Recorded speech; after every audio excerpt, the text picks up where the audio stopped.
we Jewish people should not be wearing yellow things so much, like yellow stars and yellow ribbons. We really shouldn't. Yellow stars were the things that Jews wore in Muslim countries and in Christian countries to identify that they were Jews, that they were separate, that they were a lower class, that they were a Dahimi people, a ghetto people. I don't want to wear a yellow ribbon because the yellow ribbon signals to my enemies that they are the bosses. I don't want to give them that signal. I understand we should care about the hostages. I get it. We should fight for the hostages. But you got to remember that the hostages narrative is exactly what Hamas wants. They want us to make this whole thing first and foremost about today's hostages, not about tomorrow's hostages, not about controlling Gaza again, not about destroying the jihad. They want us to be totally focused that we do everything, i.e. stop the war and let them win. That was their tactic from day one. And therefore, I recommend to you, don't, I know, it sounds painful, but I say, don't wear that yellow ribbon. Don't do it because you're actually signaling to them that they're winning.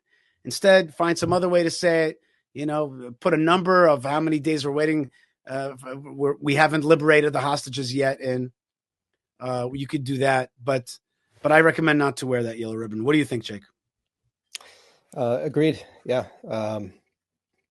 I was just at a Yom HaZikaron ceremony, memorial ceremony last week, and I did not wear the yellow ribbon, and I have not been wearing it for a long while because I see the whole focus on the hostages as being problematic in a number of ways. It downplays the need to destroy Hamas, and it becomes a kind of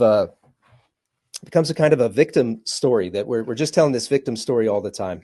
And this is something that we were talking about earlier. When it comes to Yom HaZikaron, I don't want it to be a victim story that we're victims of October 7th. I'd rather on that day that we do our best to remember the memories of take that out. The memories of the soldiers who have passed for their bravery and their strength and their resilience and for what they did. On October 7th, we suffered great losses, but on that same day, within 24 hours, we had special forces operators within an hour and a half, within 2 hours, on the ground, dropped off by helicopter, fighting house to house, killed 1,500 armed Hamas militants, captured another 500.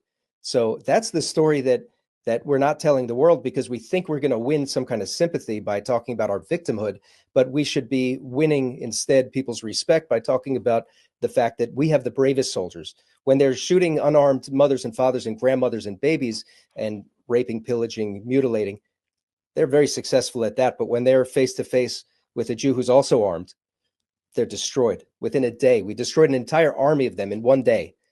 That 1,500 killed, that's the story I want my kids to know. And that's the story that I want the world to know. 1,500 terrorists killed.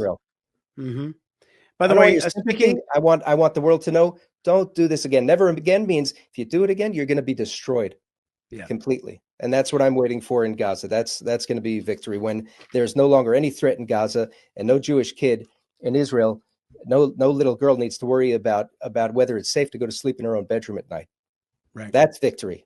Not retrieving these hostages. They're kind of we care about them. We want them back. We want them saved, but they're kind of a sunk cost in the fact that they've already been captured. Maybe we can get them, maybe we can't, but we need to make Israel safe. And to do that, we need to destroy the threat from Gaza completely.